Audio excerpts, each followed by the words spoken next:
The Springboks hand the All Blacks a record defeat after a second-half blitz in Wellington as the Red Roses set up a Le Crunch World Cup semi-final. Welcome back to the Ruck and Roll Show. We're here for episode 11 as we divulge into all the action from the weekend from the Rugby Championship and the Women's World Cup as both competitions heat up.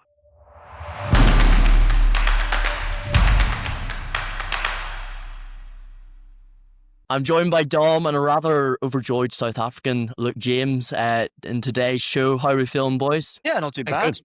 Good weekend of rugby. Yeah. Look, on reflection from last week, do you feel like you maybe slightly were slightly melodramatic on the state of the Springboks, given this week's events? No, never. Yeah, I don't even know what I said last week. It was that poor. I'll hold my hand up. I'll apologise. That was way too over the top from myself. I actually thought the boys really did just prove everyone wrong. You know, I thought a 2-point win for the All Blacks was quite kind. I thought it'd be that tight. And then they just have to go and beat their own record and inflict the worst defeat in All Blacks history at home. Mm-hmm. Yeah, it was crazy just to see what transpired in Wellington, honestly. It was quite, you saw in the first half them threatening to do it, and then they just absolutely let rip in that second half and really took it away from them. Also, I'd like to give out a wee shout out to Dom, who made his debut for Stratford Rugby Football Club this weekend. Dom, how did you get on this weekend? It was good fun. I played a half, came on a second row for some reason. There you go. First time pretty much playing in the second row. Can feel the cauliflower ears coming on already. So there you go. You managed just about to stick your AirPods in there. Yeah, just about. Yeah, just about. No, it was a derby game. So our local rivals against Shipston. We won 22-12. So can't complain. 100% win record for Stratford. Congratulations to them. Congratulations to you, Dom. Oh, as I say, got a bumper show today. A lot of rugby action at the weekend. We had obviously an all-action round in the Rugby Championship, as we seem to always be having, where we had the Argentina and South Africa getting their second win. It's absolutely tight in that competition. There's 2 points separating Argentina at the bottom of that table, and the Wallabies at the top of that table is absolutely huge. We had a Women's World Cup with a couple of huge games there. Ireland running France incredibly tight at Sandy Park in the just wet and windy, blustery conditions, and the Black Ferns getting the job done getting the job done against South Africa after a really tight first half, actually. And then obviously we had the Red Roses and Canada just blowing away Australia and Scotland, respectively. But we'll start with the Rugby Championship, and with that, New Zealand-South Africa game, because Luke is absolutely bursting to talk about it. What do you make of the game from South Africa this week? I think we saw a sort of a shift in focus, a shift in personnel from Rassie this week, maybe to go more expansive. What did you sort of make of their game plan this week and how that worked for them? Dom, I'll let you go first because I got loads of stats up. So, it was just. I woke up to watch that game. Got up early, and 8 o'clock is pretty early for the guy who's employed anyway. So it was unbelievable performance from South Africa, really. That first half was pretty quiet, but New Zealand were definitely the better side. And the amount of injuries in that first half as well was quite bizarre. It seemed like, I think it was like 5 people went off in the first half. I think it was 3 in the first 20 minutes, and it's just absolutely, I think the pace of the game was probably more than anything else, and the intensity of it was probably maybe a reason for that. Yeah, absolutely. But yeah, I think one of the saving graces for South Africa was the fact that reignite could come back on, because I think he was the one kind of running the show for the majority of the first half, I thought, anyway. And I think you mentioned last week, Luke, about you were nervous about Manny Labok being on the team, but he absolutely bossed it, really. He was amazing. Kicking game was really good. From the tee was, exceptional, almost perfect. So yeah, I think he really stepped up to the plate, which is important after that. There's been so much circulating about him and his, whether he deserves to be in the Springboks team. But yeah, really made a statement for himself. But no, a incredible performance. And I've got to say, Willemse is an unbelievable player. He was such a joy to watch. Just his steps, his defense, his just his attack when like going forward, it was just everything about his game on that day was just top tier, and yeah, fully deserving of that victory. And he's been a player struggling for form recently as well. So to see him come in and produce that performance in Springboks, perhaps maybe, struggling with form, 2 losses in their last 3. It was really like coincided between their game plan, bringing him in, and just the way he sort of just bossed it in the midfield as sort of like a second receiver, sort of making the decisions himself alongside Lebok and Sasha Feinberg and Mgomezulu. Early in that game was just absolutely huge to see. Look, I want to bring it over to you here as a big Springboks fan, and who's watched obviously a lot of the Springboks in the last couple of years. What did you make of the shift to a more expansive game from the Springboks in this, given the last 2 games they've played against Australia and New Zealand being probably more of a tight game? It seemed like they went back to what they were doing so well in the first 20 minutes against Australia in the first game week in the Rugby Championship, but it seemed to work throughout the whole of the game. What was the key to that? Well, I think the first half was just the first and second best teams in the world going at each other. That's really what it was. But actually, the Knowing they story were of the playing. game. Oh yeah, just in your dreams, mate. What I would say is the Springboks played their normal game plan, that physical, intense game, but it allowed the space to be created. If you look at the second Colby try, I think that's the best example. It's a dominant scrum with Vilko Low annihilating, I think it's Tamati Williams.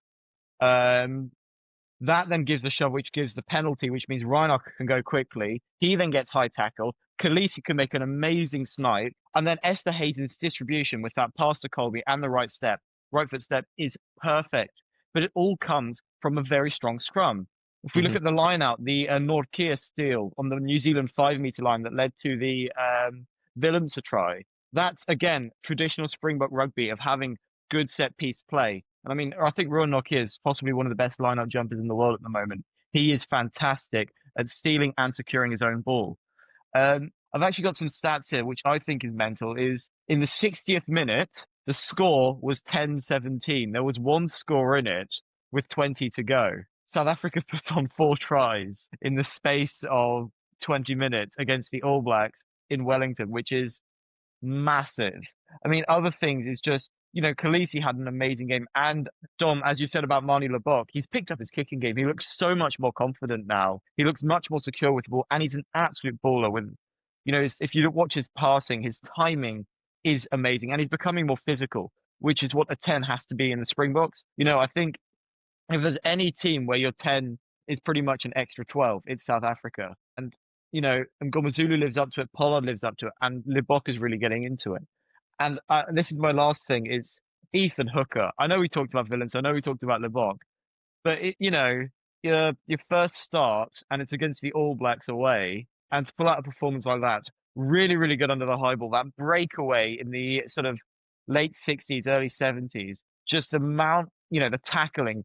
He looks to be a future star of the game. And actually, I think he suits that Springbok game plan of being a really physical but fast winger. Yeah, you're right in terms of that physicality is always there from the Springboks. But do you not think there was a wee bit more of when you compare it to last week, there was a bit more of an emphasis about trying to get the ball as wide as quickly as possible, or trying to move it out to your quicker players? I think they almost tired New Zealand in that first half. Like Bowden Barrett looked gassed after the 35th minute. Egg Chasers actually pointed this out quite well, highlighting a few of the, All Black set pieces. The New Zealanders looked tired.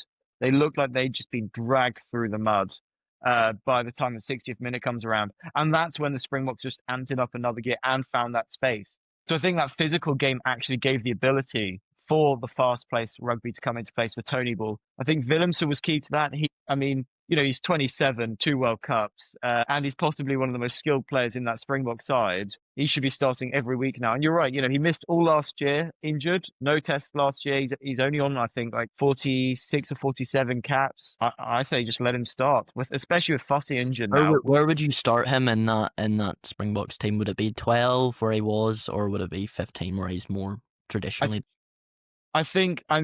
Pure pipe dream stuff, I'd start Lebok at 10, Willemse at 12, and Mgomezulu at 15.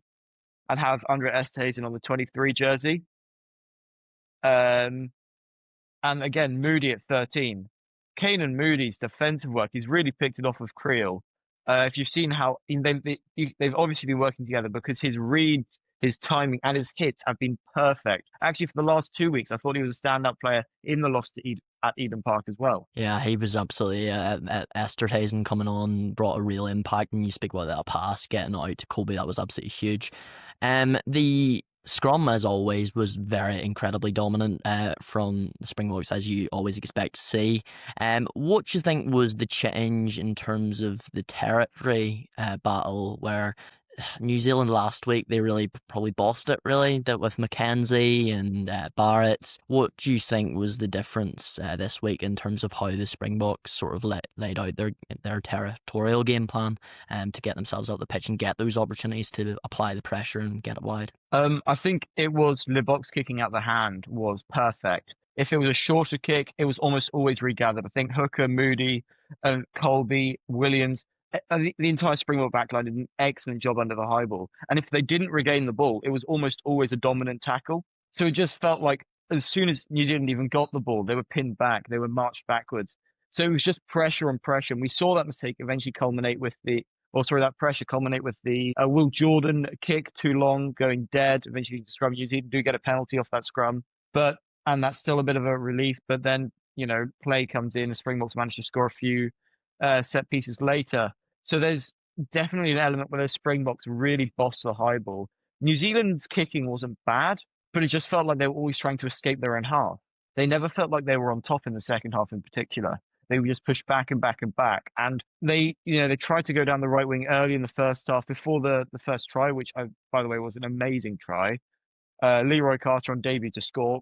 Excellent score. But you look at how Hooker comes into play, makes the read, makes the hit.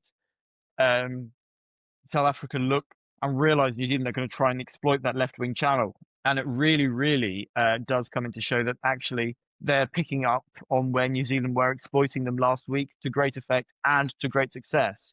And they do stop New Zealand from making the meters where it matters most. I don't think New Zealand had a 22 entry in the last 20 minutes, especially a threatening attack. Opportunities in that second half for sure. I mean, there was limited opportunities in the first half, even, to be honest. But you touched on Tony Brown there, your attack coach. What would you sort of describe his imprint on this performance being? I think it shows that the Springboks have always had an ability to play fast, but it's always been a physical team. So you've always had that trade-off. But with Tony Brown, he's sort of getting quicker hands, a bit like Toulouse, as Eggchase said. It's just quick hands. Everyone can be a quick distributor. I don't know if you've noticed, but actually, if Ox is on the field and the 9 isn't there, Ox is the one distributing. The passes are quite good, actually. There was a couple of there was an offload that nearly went to there was an offload that went to Marks, and Marks just dropped. But also, he's been passing off the base of rucks. That's something that you wouldn't have seen about 2 years ago. You would have thought that's mad, having your tight head cover cover the scrums, but actually it's incredible. I think Tony Brown is getting everything out of every single player, and you can see it, and the players believe it. And I think that's what's the most important part, is that the players believe they can all do it. They back each other up. I'll come to Dom on this one as a forward and perhaps as a new second row.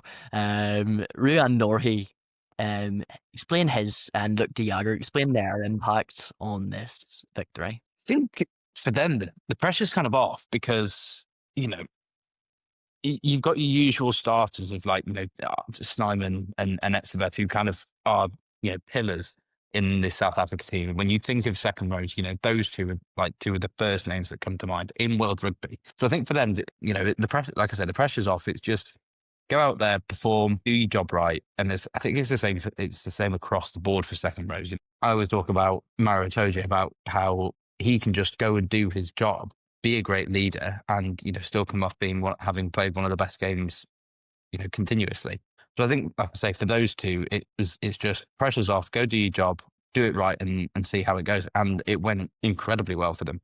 They were dominant. So you're saying it's almost like a license to be a nuisance, a license to just go and cause havoc? Yeah, 100%. Because Scott Barrett, very good player. Vai was probably didn't have his best game, and I don't think Scott Barrett, admittedly, will say he had his best game either. But those two were just, like you say, they were just an absolute nuisance, just getting in the way, just a a threat in the air. And I think as well they've eliminated. Well, they stripped it back to basics, as I've said that they should have done, and they've got rid of all this lineouts in the middle of the park kind of thing, and just played their game and played it very well. And it's the South Africa that we're more used to seeing. I mean, if I may add, Dom, you're completely right about Nortje and Diacha, and I think Diacha, he had to go off for Snyman. I think it was within the first 30 First 10. minutes. Oh, first 10 even, yeah. But when Nortje has been playing, I think almost every game for the Springboks, starting alongside Etzebeth. But actually, he was in the 4 jersey this week, and it says he's a pretty versatile scrummager as well as a line-out option. He seems to be always getting involved in if it's a steal or if it's retaining the ball. Whenever it's going to him, it just seems to go into his hands. I actually think he's becoming one of the biggest threats in the Southern Hemisphere at line-out time. And I think a lot of I think he plays for the Bulls at club level. If I was, Argentina going into the next 2 weeks, he's the man I'd be looking at most, because if you can't get good line-out ball, especially for Argentina, there's a massive threat to your attack. Yeah, well, especially with Argentina and how they sort of attack off set pieces, and how they're so if South Africa can go after that and really shut that down, that would be a key way to stop Argentina's momentum. In terms of as I touched on the game plan at the start of the show, it seems like we've sort of seen different things. Obviously, Rassi famous for trying out different things and trying out different ways of playing, trying out different combinations. It sort of seems like we've seen the Springboks play very loose and sort of expansive against Australia. It didn't work. They maybe left a couple too many spaces and positions, and a couple of players didn't have good games in that game. And they played a bit more tight, more kicking sort of emphasis against Australia in the second test. And then New Zealand last week, it was sort of, I suppose, a mix of both games, but they couldn't quite get the sort of the accuracy from it. And then this week they played that expansive game with the physicality, and they've got it right, and you'd have to say it's probably their best performance in a long time. Do you think, my question is to Luke and to you, Dom, is Rassi sort of picking a system to play against a team based on who he's playing against, or is it based on who's sort of available to him and who's on form and the players that he's got available? What do you think is his strategy sort of going into games, and his game plan, which seems to be changing, just chopping a bit at the minute? I can first, because I know that of you'll course. wrap it up well, but I think I see it at the minute that he's kind of picking it to what he's got available, because I think otherwise we'd be seeing a very similar team week in, week out. But first week of whoever he's playing, and it's happened twice now, he'll go for a squad that I think he'll also try and match to the opponents that he's got and how he thinks they'll line up, but then will actually shift it around to kind of, as I say, I kind of lose my train of thought there. He'll pick a side that will match how he thinks it will match a team he's going to come up against. But then injuries have happened quite a lot so far for South Africa this tournament. So I think he's then having to kind of dial it back, see what he's got available, and then reassess and adjust at how they perform the first game to then play better in the second game, if that makes sense. So I think it's a combination. He's learning. It's a combination of both, yeah. I don't think it's solely that he's got a system that he wants to play and he wants to put players in those positions. I think he's having to adapt, and I think that's why it's not always going 100% to plan. And I think, Luke, that's probably where you lost your head a little bit last week and said that this is just a blip for South Africa. No, I think this tournament has been incredible. I mean, for every team to go and win 2 games and also lose 2 games, and points difference is so close, and Australia are only leading because they've been so clinical in attack, and they demonstrated it both times against South Africa, against Argentina. But yeah, this is such an exciting tournament, and I've got no idea which way it's going to sway coming into this final weekend, the final 2 weekends. I mean, if I may quickly, before we go back to Adam's question, just say about Australia and the points difference. Had that forward pass been caught if Australia's final try and brought back, Australia would be 3rd in the point standings. That's how tight it is at the top of the table. We can go into that later because I think we do need to talk about the Argentina game. But I think, Dom, you're completely right. There is an element to which Russia is picking based on who's got available. You think the likes of Elrich Lowe, Kampman, and Hanekom are out, so South Africa are instantly down 2 number 8 options. We've had Willy Leroux, Fuss. Fuss is now injured. That causes problems. Willems has been injured for a while. And now he's only just coming back into the fold. So the Springboks are having to adapt. Mchunu's injured, so that's another prop gone. So the Springboks definitely down, but there's so much depth that they can bring in guys to fill the boots. I think 3 weeks ago, Edville van der Merwe was everyone's sort of pick for the next big Springbok winger, and all of a sudden Ethan Hooker steps up. But I think what sums up is actually the team's culture. And there's an element that they call chasing lost causes. And I think Grant Williams typified it in that tackle against Will Jordan in the second half to stop a try. It's that you're probably not going to do it, but just go for it anyway. It's that last minute absolute dire straits. Let's just give it a go. Perfect tackle to steal the ball, force the knock on. Sorry. There's something about this Springbok culture which is so productive and so strong. I think it's because of Rusty. I think it's because of the players and the coaching staff. That means that actually, no matter what team comes on a weekend, they can adapt to the style of play because they believe in themselves. I know it's a bit corny, but there is an element actually. This team's belief has led them to these victories. Yeah, well, it's definitely a spirit is a big thing for South Africa in any game that they play in.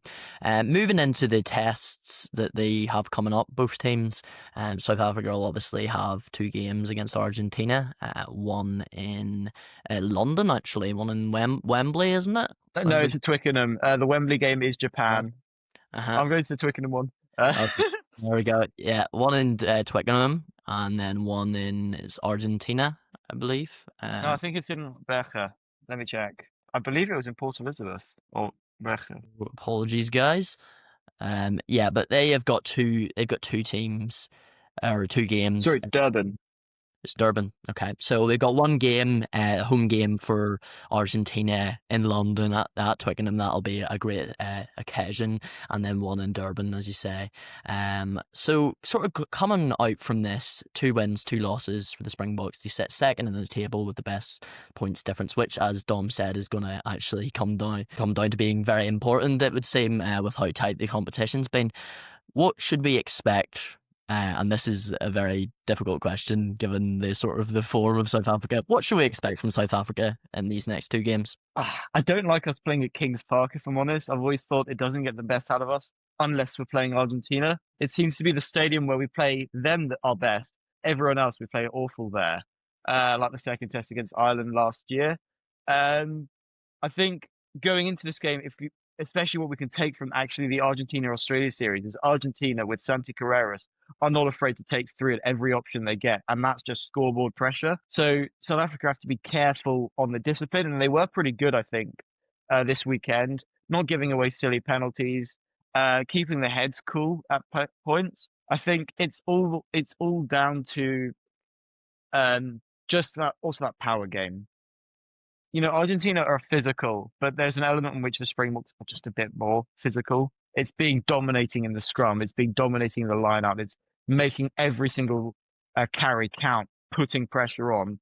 And Argentina have shown they're very good, but they can be exposed, especially out wide. And that's, with the pace that South Africa has on the wing and the strength, I think that's where they'll attack to some great success. And Dom, a similar question talking about New Zealand heading into the Bledisloe Cup. Where do you think a record defeat for them against South Africa, 6 losses and 21 for Scott Robertson, and 4 wins out of 11 in Wellington as well. Thankfully, they'll not have to play Australia there. Where do you think they're at heading into these final 2 games? If I'm the coaching staff at New Zealand, I'd be ever so slightly worried because Australia are dangerous at the minute. They have looked really, really good. They put a very solid performance in against South Africa when they played in Johannesburg, which is notoriously a very difficult place to go. And Australia have to go to the toughest place in rugby, which is Eden Park, and pull something out of the bag. So, yeah, if you're New Zealand, you're I was slightly worried about that Eden Park record. However, things have happened in the world of rugby, as we have witnessed in the last month or so in this championship alone.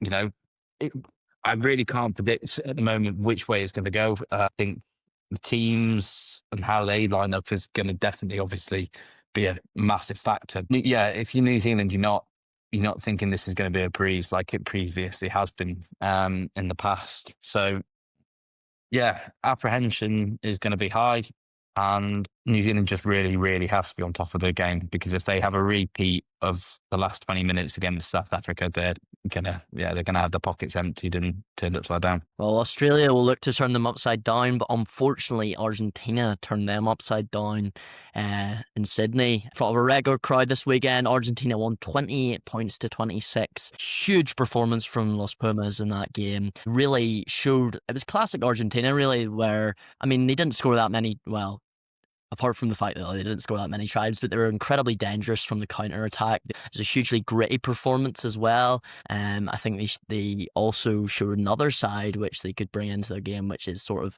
something that looked maybe criticised the week before, which is sort of game management and giving away penalties. And rather, it was Australia that gave away a lot of penalties in that game. What did you make of this game in terms of Argentina controlling it and then getting that victory, despite the late comeback from Australia? I think it shows a lot about Argentina's character. I think I said earlier about Argentina being smart, taking 3 points and building scoreboard pressure. That is rugby that I don't think they would have done over the last few years. They've, under Conte, they've become a bit more of an intelligent team. I don't mean this in a demeaning way. I just see that their rugby IQ has gone up, and it's good to see. That just adds pressure over and over again. If Australia have to restart, it just takes over. You get front foot ball off the restart, you get dominance, you can push Australia back.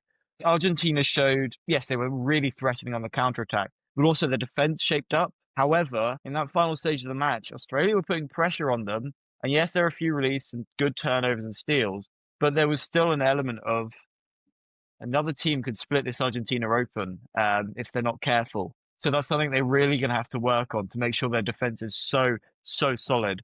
Because we saw what happened after 60 minutes of facing the Springboks. Well, I think you bring that rightly in. It wasn't the perfect performance from Argentina. For about 65 minutes, they really did control it, and they found themselves. It was 28, I believe, 28-7 to the goods, and yeah, they were hugely dominant in terms of the scoreboard pressure that was taken over and the amount of penalties that Australia gave away in that game. I'll bring in Dom for this one. What went wrong for Australia? 13 penalties, 18 turnovers of possession conceded in this game. A lot of those penalties at the breakdown. What went wrong for Australia in this one? I don't think it's so much of an issue of what went wrong for Australia. I think it's more of a highlighting factor how physical and dangerous round the breakdown Argentina are. They're just such nuisances. They get there at such speed. They come in numbers. They add that, there's so much strength that they bring to a breakdown as well that it's really difficult to counter, because if you've got bodies kind of flying in from your opposition, you're almost going, I don't really want to get too involved in that. Or if you're at least the first one there and then they fly in, your chances of actually retaining ball are very difficult. So I don't think, like I said, I don't think it's anything Australia were doing wrong. I think it's just that if you're going over the ball and trying to, have whether it's a ruck or a maul, Argentina are one of the best teams in the world at the moment to kind of battle against that. So yeah, it's just strength in numbers and strength in physicality, just that desire and want at the breakdown. But do you think with 13 penalties conceded, do you think they could have done anything better, just to counteract the pressure that they were feeling at the breakdown? Yeah, I think absolutely. If you're a coach and even at amateur level or semi-professional at any level, your coaches are going to say, get out of that ruck, just leave them alone. If it's their ball, it's theirs. Just let them have the ball, and then strike them where it hurts and wait for them to make the mistakes, because they'll come soon enough. They play such a quick-paced game that those mistakes and slip-ups will come here and there, or you just kind of let them get tired. But I think that's probably one of the ways that they could have counteracted it. But other than that, no, it was a pretty flawless performance from Argentina. They took the points where they could. They were determined about that scoreboard pressure, because attacking and getting tries is not, it's not been their forte. They got 2 against Australia last week. They've only got 1 this week. And I think that was probably because they thought, right, how are we going to overcome them? And that's just by getting 3 points, 3 points, 3 points, nailing them there. And it was a perfectly executed game plan by Argentina. You speak about that only getting that 1 try, but what a try it was from captain Brilliant. Julian Montoya, formerly of Leicester Tigers. I mean, Tane Edmund didn't really have the best game coming in for Australia. Maybe a slight bit of sort of experience against inexperience there with the charge down there. What did you make of Montoya's leadership for Argentina? I just think always he's a stellar brilliant. captain all around. He's always a leader. I think he's He one of gets those through an incredible amount of work, doesn't he? Like He does. the I impacts that he makes in the game. He's quite like Mario Tuji in that way, and from a different position where he makes just a volume of impact. He does, but he's not afraid to stand up for his boys. We know him from a bit of skullduggery over the years. My personal favourites being going to the ref when they're playing Scotland and saying, "Do you want me to translate into Afrikaans for them?"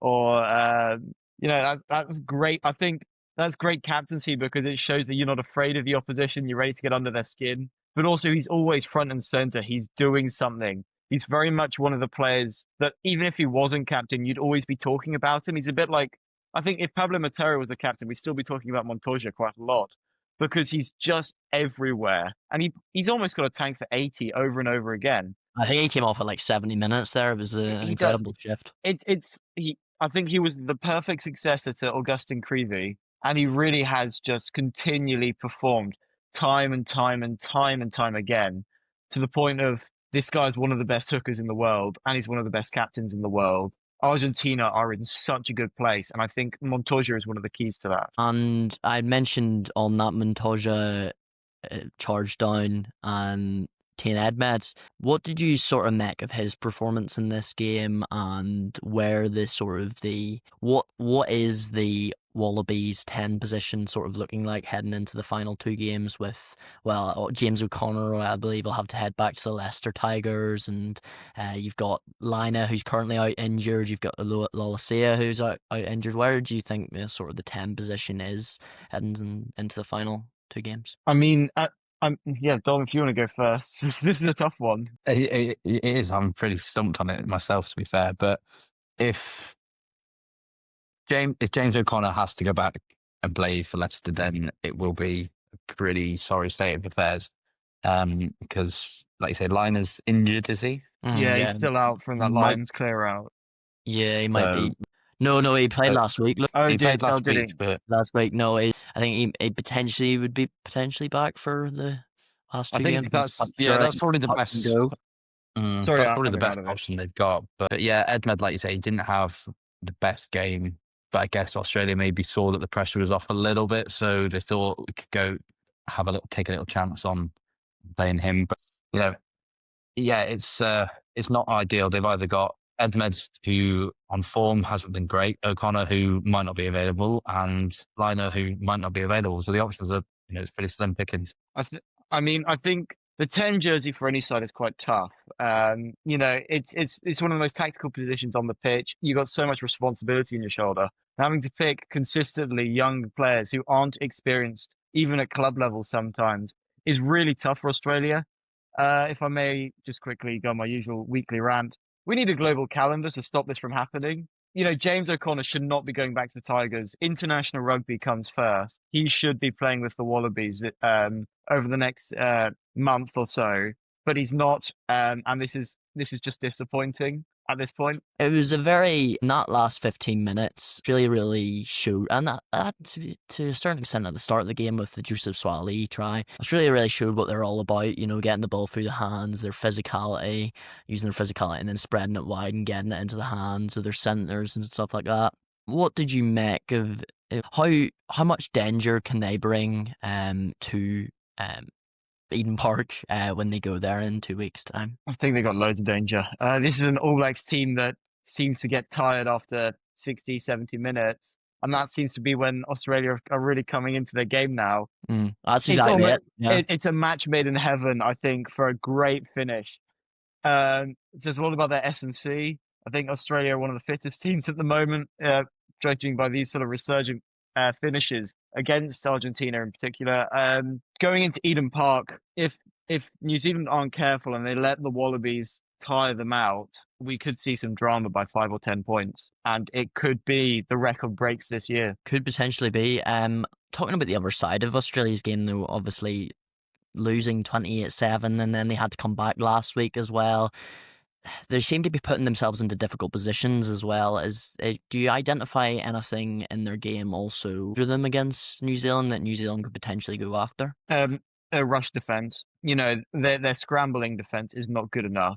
I think we saw that in particular with the Montoya try. No one behind, no one expecting a charge down. It's just the small stuff that then creates massive holes. Scramble defense, you mean? They're scramble. Yes, scramble defense. But also when they do sort of try and blitz up a little bit, I think there are holes in their system that can be exploited. Argentina made massive meters, especially off set piece. New Zealand will have a look at that. We saw them try a little bit against South Africa, but I think they'll be a bit more successful against Australia. If they get in the right position, if they get the ball running quickly, New Zealand will be a real threat, especially in the first half. And a question for you both: how do you reckon these two teams can one of these two teams win the Rugby Championship, and how do you think they'll get on in their last two games against South Africa and New Zealand? I'll let Dom take this one.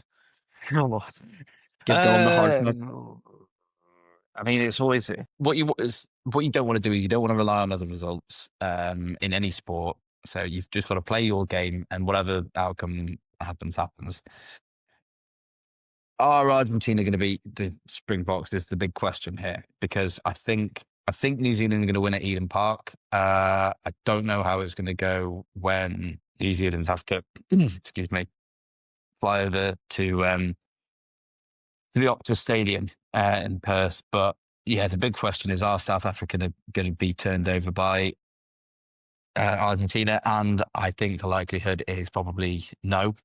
As good as Argentina have been, I think South Africa matched that physicality that Argentina bring to the games, and so therefore kind of nullify Argentina's game plan. And I don't think they've got much else going for them outside of that. Yes, they're very good in the back, the hands, but so is every other team in this competition. So I think. Do you think that the box blitz defense can shut down Argentina, who are good in the wide channels? Yeah, I think it'll just prove a bit too much. I think the blitz defense will kind of like shock them a little bit, and then that's when mistakes will happen, and then the physicality around the breakdown will kind of peter off, and then I think it'll just kind of unravel from there. I mean, I would absolutely love to be proved wrong, purely to spite Luke, but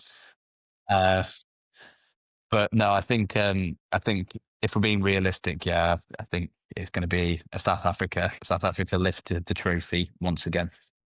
I mean, annoyingly as well at Twickenham. What's that about? Yeah, I'm looking forward to that actually. I'm a bit nervous as for the first one. I think Twickenham, I quite like going to Twickenham. I've been a few times now to watch the South Africans play. It's quite a nice stadium to go to when you're the majority fans. I'd say the thing with the Argentina-South Africa game is who South Africa appoint as their 11, 14 and fullback. I think Colby is stellar, and if he's fit, we want him on one of the wings. But I actually think having a physical 11 like Ethan Hooker might just be the solution, because if he might just be your favorite player right now as well. What do you mean might? He is my favorite player right now. Because I think he's got it all. And he's physical, he's strong, he's fast, he doesn't tire. If you have someone like that on the wing, not only chasing the high balls, remember Argentina's kicking game has been really, really good. He's also just a bit of extra power when you need that clear out, when you need that ball, when you need that big tackle. Kane and Moody's the same now, and I think there's some real pressure on Argentina to live up to that sort of young blood that they've never really played before. They've played Moody maybe once or twice, never played Hooker. So it's a bit of a wild card situation. I think the trophy, in theory, will either go to the All Blacks or the Springboks. Australia have an outside chance. I think Australia could do it at Eden Park. Something inside me is saying it would be dramatic, but it can happen. I think that this Australia team, I'd like it to happen. I know we don't get to break the record, but it's been time. I think Australia are as deserving to break it. It would be a great, great show of force but also, wow, what a comeback it would be for Australia to win the Rugby Championship. Written off by Absolutely everyone. unthinkable. It would have been unthinkable last year. Absolutely unthinkable because they Roll on literally the autumn tour. I'd love to see it. I mean, I'd love to see Argentina win the Rugby Championship purely because actually they've never won it before. I like Argentina. I do think if I am France, Ireland, England, Scotland, I'm shaking a little bit because this is going to be a very harsh autumn series. Dare I say this? I'm going to say this, and you might not agree with me. The Rugby Championship this year has been better than the Six Nations. He might just have a point there, Dom. What do you think? Yeah, I'll give you In that terms one. of competitiveness, like Yeah, I think the way that the Rugby Championship is good because of the layout that it has is that it's, you pay each team twice, so, and it's in consecutive weeks as well, so you can improve in that second game. That second game is kind of the one that matters most. As much as the first one is important, I think that second one, if you can learn how to overcome your opponent and better them, then it's like, it's a lot sweeter. But I think, the Six Nations this year, obviously Wales just had an absolute howler. England came close against France. Ireland weren't on top form. Italy were kind of, had their resurgence beating Scotland. So, it's kind of, I'll give you the point. Yes, it's definitely goes in favour of the Rugby Championship this year. But however, I reckon come February, March, you'll be eating your words because I think we're in for a really, really special Six Nations. I think the autumn series will set the tone. I think where we'll see the standard of rugby in the hemisphere gap when they come, because I think there might be a bit of a gap between styles of play at the moment. Yes, I am staring at them, but I didn't say which hemisphere I think's better. So you never know. I think we all know which hemisphere you think is better. Look, don't worry about that. Right. Well, that's it. Well, we can't wait for the Autumn Nation series. It's going to be fascinating to see where that sort of is. But that finishes on our rugby. Sorry. If I may, one more bit. Just wanted to say, we've talked a lot about wrong refereeing decisions this week. I've talked about that forward pass. But actually, I just wanted to say about Nika Amshakeli, what a game he managed. The way he treated the players, when they had the scuffles, he was very much saying, all right, no more of this, it'll be a penalty. The refereeing and his skills around it worked with Angus Gardner, who was one of the touch judges. That was almost the perfect game and an example set by the ref, just all round, because everything he did, he was confident. He never second guessed himself. He listened to his team. It felt like he was always making the right decisions, no matter which way it went for either team. So I just want to say that was excellent. Oh, that's lovely. It's nice to finish in a positive and a positive on a referee as well. So because they get a lot of criticism, so that's very nice from you, look. But yeah, we head into the Rugby Championship. We've got a 1 week break now, and then we're into the last 2 rounds I'd been mentioned. Looking at the table, just finishing off on that, we've got Australia at the top on 11 points with a points difference of 10. South Africa in second place at 10 points with a points difference of 18. That's a big victory over All Blacks has certainly helped that. New Zealand in third place there on 10 points with minus 15 points difference, and Argentina on 9 points with a minus 13 points difference. So it is incredibly tight heading into those final 2 games, and we can't wait to see that. But we shall move on to another huge topic on the world of rugby, and that is the Women's World Cup quarterfinals. Now, a couple of absolutely huge games that have happened here. A real standout for me, and that's not just because I support Ireland, is the Ireland-France game. And I think we'll start on this one because I think this game, 18 points to 3 to France in the end, was one of the best games that has been at this World Cup. So I would argue to say the best game in terms of drama, in terms of just how tight it was in this tournament. What do we make of France-Ireland at Sandy Park? It was a really, really good game. I didn't watch it live, I must say, but went back and watched the highlights, extended highlights, and yeah, really, really unlucky by Ireland, if I must say. We'll get into the bite that occurred, I'm sure, in a minute. I think, again, Audon, she was just running the show again from that scrum half position. He's really unbelievable. But been one of the players of the tournament so far.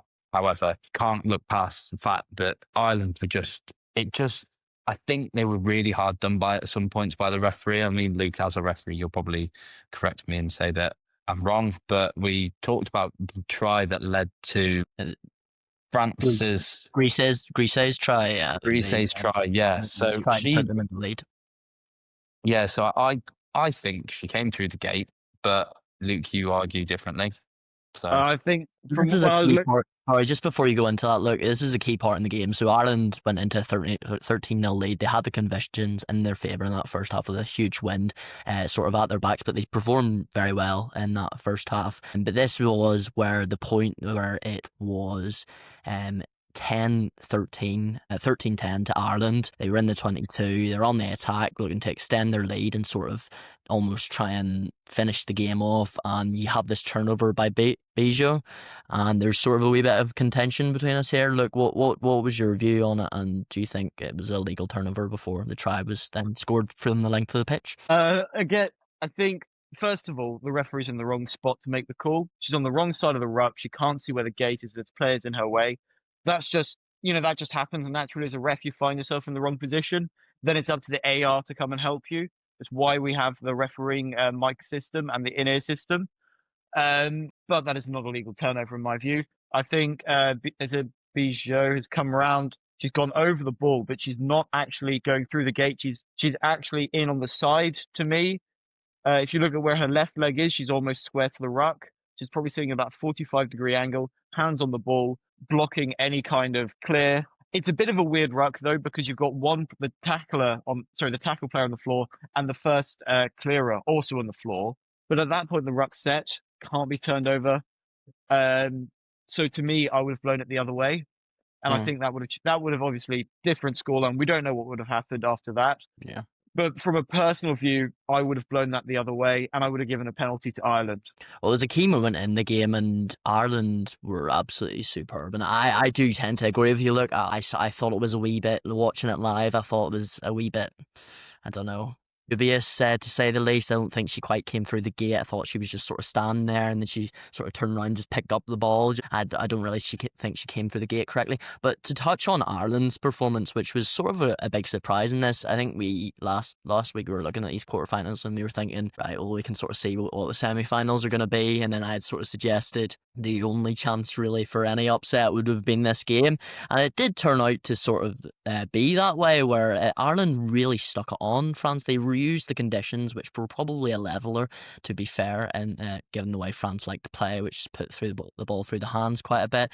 They certainly equalised it a bit, but 13-0 halftime score. So there was a key moment at the end of the first half. Ireland 13-0 to the good, really physical, good game. A couple of standout players. The tight head prop and Gang was absolutely superb. Dan O'Brien kicking very well as well. But 33 phases Ireland had at the end of the first half. I think it went 5 or 6 minutes into added time in the France 22 to go 20-0 up, having had the wind at their backs all half. How key was it? And then they knock it on. How key was that moment to the final sort of reckoning of this game? I think, yeah, you can always highlight one moment that kind of went, if this had happened, then the outcome would have been different. And yeah, it's easy to do that in any game of rugby, in any moment in sport, that if this hadn't happened, then could this have happened? But, you just don't know. But I think Ireland were definitely the better team on the day. The grit and determination they had, they battled the elements better. And yeah, France had their glimpses of brilliance, but I think it was just, I think there was a couple of refereeing decisions that could have gone the other way. We've touched on one, but even then, it's causing a stir between the three of us, let alone what the rest of the rugby world thinks. Yeah, it was one of those games. It was a great game, don't get me wrong, because it has these moments, talking points and decisions that could have gone either way, depending on who's looking at it. But I think, the less, not the worst team, but like the worst team on the day, I think qualified. Yeah, it's very interesting to look at that as well. I think when you look forward for both teams, obviously France will go into that semi-final with England, and we'll touch on them in a wee minute. But I just like to, and this is no bias from me, but I just like to touch on Ireland and their progression as a team. I think it was said very correctly in commentary, just the how far they've come in the last couple of years to run France, who have been a key contender in the Six Nations the past couple of years. Not quite getting over England, obviously, but being one of the best teams in the world. For Wafer was absolutely monstrous for them, as I say, and Dugang as well. A couple of backs. Stacey Flood was wonderful. And Higgins as well at 12 has been superb throughout the tournament. Where do you reckon Ireland's progression is? And in the next couple of years, how close do you think they can get to, or how much do you think they can close the gap to the sort of big two in the Six Nations, which would be France and England, obviously? I think with some winning their sales and a bit of money, they can push them closer. They've proven they've got the ability to do it. And I think, women's rugby, like men's rugby, it's all about, there's a bit of a performance gap over teams that have a lot of money and teams that don't. We talked about this last week. And I think you can really see it just at the end of the game. Players look a little bit more exhausted. We can touch on this with the South African-New Zealand game, especially. But it's just, if they get some money from this, they can be really proud of how far they've come. And the only way is up for Irish women's rugby. I think it's really promising at the moment. Mm-hmm. Yeah, and we talk about France moving into that semi-final. What did you make of their performance and how they battled back and sort of showed their clinical edge to get the better of the Irish? I think at the first half they bit off more than they could chew. If you'll pardon the pun. I think they looked a bit shaky. They didn't look confident, but they had the ability and the belief to get back into it. And that says a lot about this French team. And I think England are not going to have an easy test. It's going to be quite a good semi-final. I would have actually said the opposite. I think it'll be a bit of a walkover for England. I think the way that they played against Scotland nullified them. I know that Scotland aren't as good a rugby nation as France, but I think the way that France performed against Ireland was definitely showed some gaps in their playing style. And I think the way that England are playing at the minute, I just can't see any way that they're going to be beaten. Yeah. And we'll go into that England game then with winning 40 points to 8 to Ashton Gate in that final game of the weekend. What did you make of England in this game? Was it just like a classic Red Roses performance for you, or what was the key strengths of the England side? I think for me, and I think it's universal across this tournament, I think the best teams are performing because they're getting the forwards with the ball, because they're such big ball carriers, and it's obviously the tackling abilities aren't up to that of the men's, and there's no reason to draw comparisons, but it's just that's how it is. That they're not as keen on a tackle. There'll be more slipping off tackles and stuff. So getting it to the bigger, heavier ball carriers is the way that you get over the line in the women's game. And I would put good money on the fact that forwards have probably scored more tries than backs this tournament. But I think, Talling and Muir were two really important players in the England performance at the weekend. And Clifford with a couple. Yeah, and Clifford as well, 2 tries.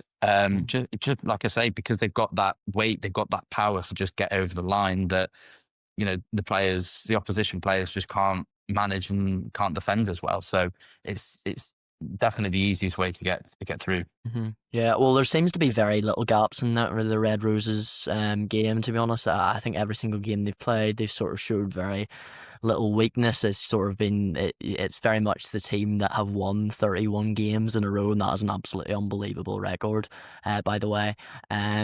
Is there could you see anything that France could even that could any potential chink in the armor for France to go after against England, or England just too? I just don't see. I think Dom is right. England are just too good. I think they'll run it close, just the way that the French are with their flair.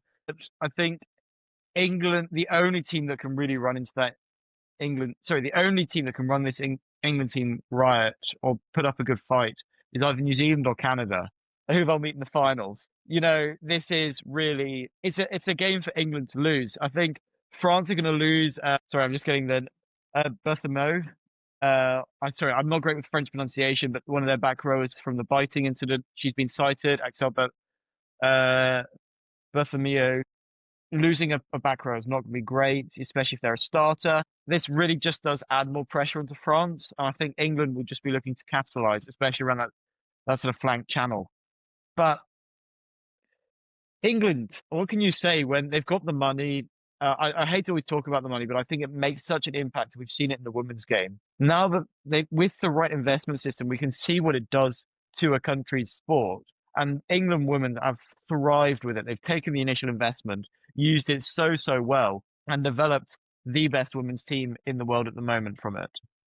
Yeah. Well, it'll be interesting to see how they perform, whether it can be another flawless performance from England against France, but that will be played on Saturday, next Saturday, or this Saturday rather, Ashton Gate, and that will decide the final finalists. But the other two semi-finalists, as you said, there will be New Zealand versus Canada. Now, Canada rumped to a 46-5 victory over Australia.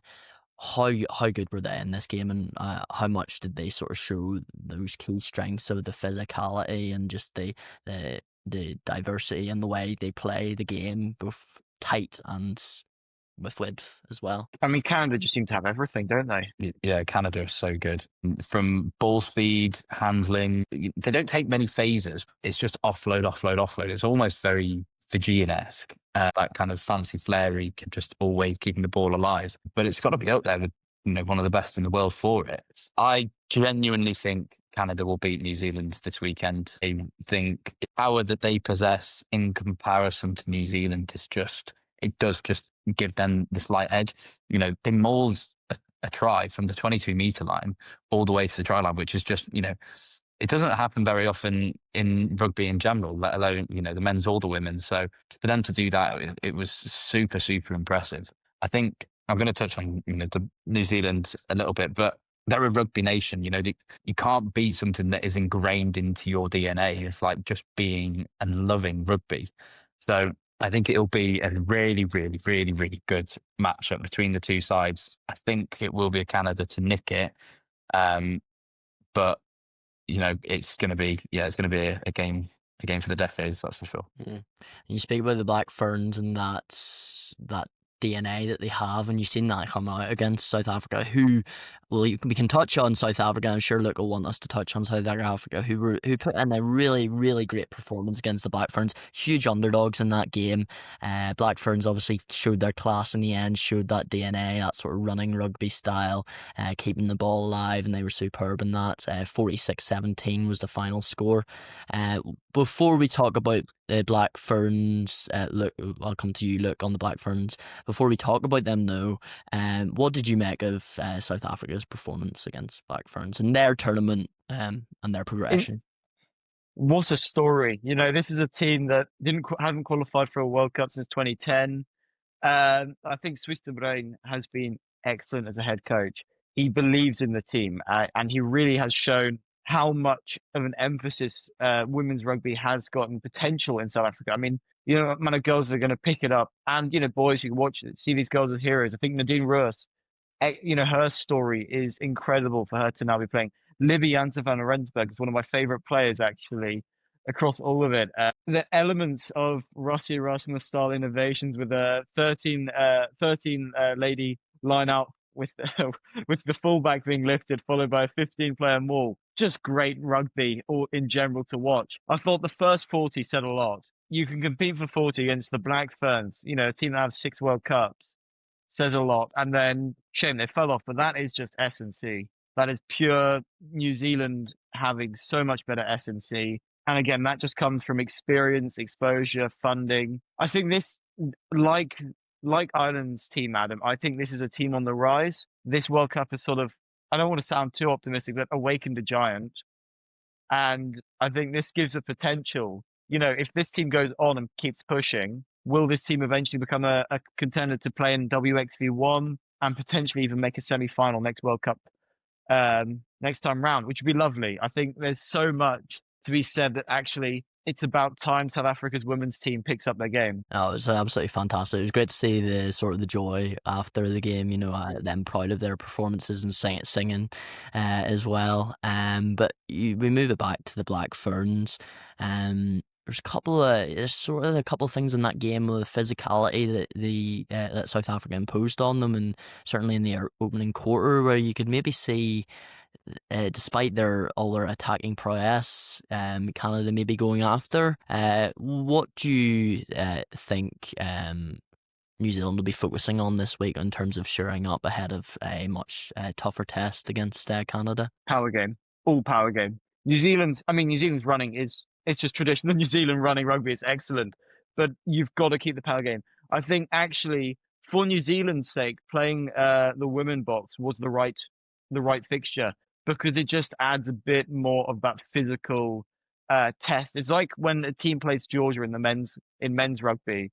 You think you almost know you're going to win, but it's a hard fought battle no matter the scoreline. I think it just shows that Canada are going to go, especially at scrum time, especially in the mauls, they're going to try and impose themselves on New Zealand. And if New Zealand start to buckle, that's when space opens up for Canada to start running really wild. So it's almost an element of what we saw in Wellington being brought into a Women's World Cup semi-final. Do you think, I've watched a couple of the Canada games here, and in terms of against, you saw the try for Australia as well, them scoring after Canada had opened the scoring, and against Scotland as well in the group stage, you saw Canada maybe being exposed a little bit in wide spaces, whereas you look at Black Ferns and sort of with Sorensen, McGee, and Portia Woodman-Whitcliffe. Do you think that's an area that the Black Ferns could maybe expose in such a dominant Canada side? I think getting it wide,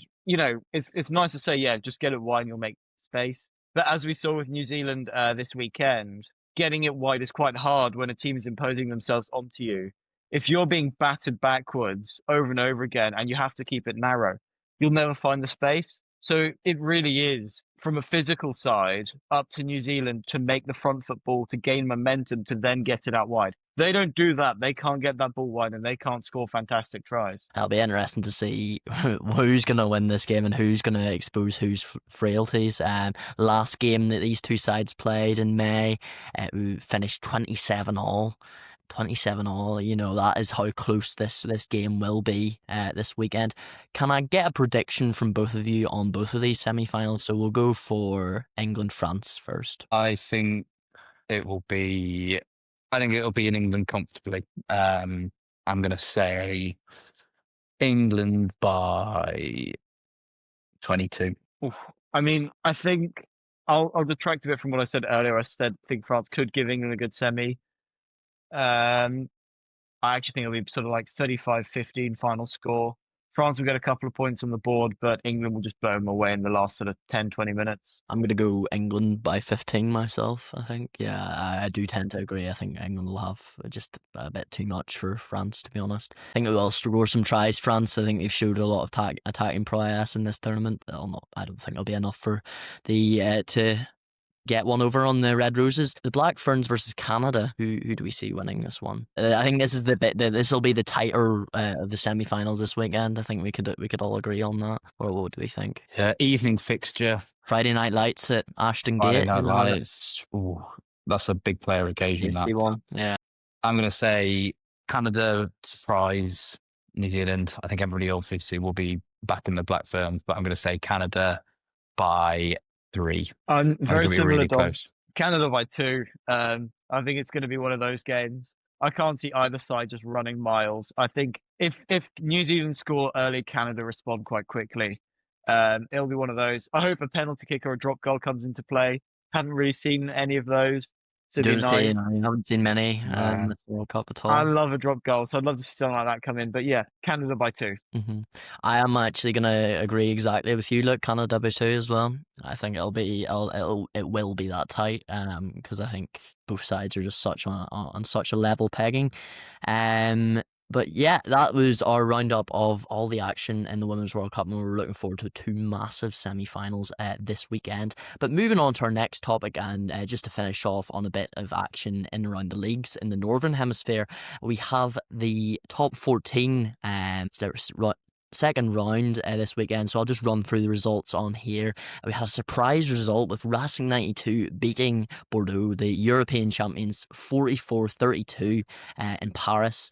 Toulon beating Castres, handing them their second loss of the season. Pau making it 2 wins from 2 against Stade Francais with a 34-10 victory. Bayonne just getting the better of Montpellier. Toulouse winning again against Perpignan with Blair Kinghorn making his first game of the season.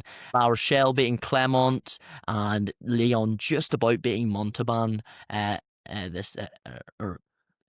home.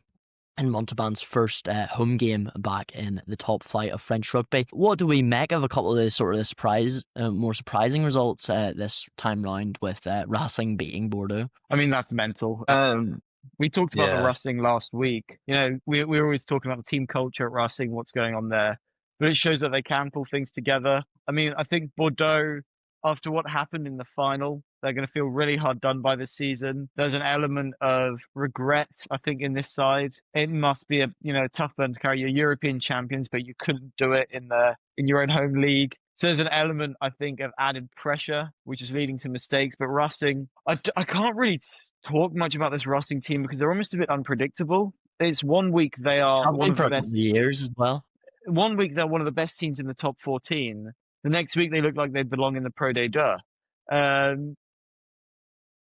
It's just one of those teams. I think it's more, for me, I'm quite liking Montauban. I know they're lost, but just quite nice watching a team like that with a great story come up and play. You know, Lyon, tight win for them. It shows that actually, even though Montauban lost, they've got potential. Hopefully they stay up for the next couple of years, and let's see how they can thrive. Yeah, it'll be interesting to see how they do that. Bringing it over to Pau, who have made European top flight Champions Cup qualification for the first time. 2 wins from 2 for them. Do you think they could be a problem in the top 14 this season, and indeed maybe pull off a shock result against any of the European sides in the Champions Cup? They've been a bit of a laughing stock over the past few years in European rugby. You know, I've never felt threatened when the Sharks have played them. And now they've sort of just come out the blocks firing. It's sort of out of nowhere. It's quite nice to see. I think it'll add a bit more danger to the competition, you know, having a bit of a wild card team coming through. I don't think they'll win it, but I think they'll add pressure onto some of the bigger teams. Maybe an upset here or there. So they're almost one of those sides, a bit like the Bulls were last year. Just a side that are putting pressure on the bigger teams to see how they'll do. And it's quite nice for a team that were, borderline relegation zone in the top 14 to be coming up and playing great rugby again. It's wonderful to see. Dom, what do you make of the latest round of results in the top 14? Yeah, I think, it's early doors, so teams are still trying to put out the feelers for each other. There'll be changes in personnel, changes in background staff that will take a bit of getting used to. So I think take these victories and results as kind of as law at the moment is possibly a bit getting ahead of ourselves a little bit, but great indicators so far. Racing to turn over Bordeaux is incredible. Not the strongest Bordeaux side they can field yet, but that time will come, and I'm sure they'll come into their own more. Montauban again, to kind of come pretty close against Lyon was quite nice to see. La Rochelle kind of bossing it again. So, I think it's interesting to see so far. There's definitely some teams that I'll be keeping an eye on more closely. I think Montpellier still might be a bit of a tasty side there, but no, there's I think definitely some interesting results coming about. So give it a couple of weeks and we might see. It might be a different story. Yeah, and we move on to our next sort of Northern Hemisphere rugby. The Premiership Rugby Cup English rugby has started this season with the Prem Rugby Cup, and we have had a couple of results here in the group stages of this competition. Sale beating Bristol 24-15. The Bristol, obviously, Louis Rees-Zammit making his debut. Leicester Tigers beating Saracens 20 points to 7.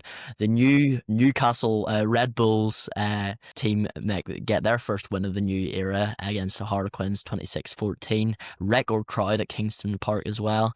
And Gloucester beat Exeter 29-15 as well. Exeter with obviously Stephen Varney making his first appearance at 9 in a competitive game. What do we make of the recent round of results? And probably the key eye here is on the Newcastle Red Bulls. How do we reckon they're going to do this season? So this is the Prem Cup, isn't it? So this is the. Yeah. I've always felt that the cup is a sort of. It can be a good indication. Yeah, it almost feels like it says how teams want to play, but not necessarily gives us an indication of who's going to be the best. I think Louis Rees-Zammit getting a few minutes in is interesting to see. He's a big talking point, and I think over here in Wales at the moment as well. Why didn't one of the Welsh clubs try and secure him? Which also says a lot. And I think it probably says more about their finances really than it does. Yeah. Also WRU culture as well. And I think the Prem Cup, I mean, it's good fun to watch, but at the end of the day, I don't know if I can take anything from it yet. Although the Red Bulls, they look a bit tasty. Yeah, They look good, that's a key question here. So obviously Louis Rees-Zammit's got his first start, but it's sort of hard to tell anything from that. So from a first game in the Prem Rugby Cup. But what do we think Newcastle are going to do this season? Do you think they could go far in the cup? Do you think they could potentially finish a wee bit higher up the table with the investment that's come in the mid-table in the Prem? Mid-table. I still think they'll be down at the bottom. The quality of players, the depth of players they've got is not great. They've signed Christian Wade, brilliant. Didn't even play. Played a very, very weak Harlequin side. So I think it's going to be a similar story of losses most weeks, but I think it will be a lot of bonus points gained from close results. I think there's only one way this is going to go up, and one way this is going to go, and it's upwards. But I think it's going to take at least a season to get going. I mean, there's been some good signings, likes of Butter Chamberlain. It's a big steal for the Red Bulls. That's a pretty experienced 10 who knows his way around, loves a good drop goal. So there is potential around there. We know why you like him. Well, yeah, he betrayed the Sharks for the Bulls. But I think there is potential with this squad. I think they just need, Dom, you're right, they need some time. But I still think if they get some confidence heading into the start of the season, they could do some damage. Do you think they'll finish bottom, Dom, again? Or do you think they'll finish any higher? I think Exeter will finish bottom. I back that as well. Yeah, I think there's still too much going on behind the scenes of unrest for the Chiefs. And I think that's going to be the defining factor. You've got, one team, Newcastle were in the dumps last year, but they've now got new ownership. So that's seriously going to lift players up. Whereas Exeter's a very struggling issue still. So they're going to be on the lower end of things. So I think when the matchup comes and it's those two play each other in the league, I think the Red Bulls will get the better of the Chiefs for sure. But I can see Newcastle coming out with some surprise victories here and there as well. So yeah, bring on the Prem 2025-26 season. Yeah, it's going to be very exciting. And that concludes us all on episode 11 of the Ruck and Roll Show. Thank you very much for joining us. Thank you very much to Dom and Luke for all their insight and analysis there. And we will be back next week to reanalyse the semi-final stage of the Rugby World Cup 2025. See you then. Bye-bye.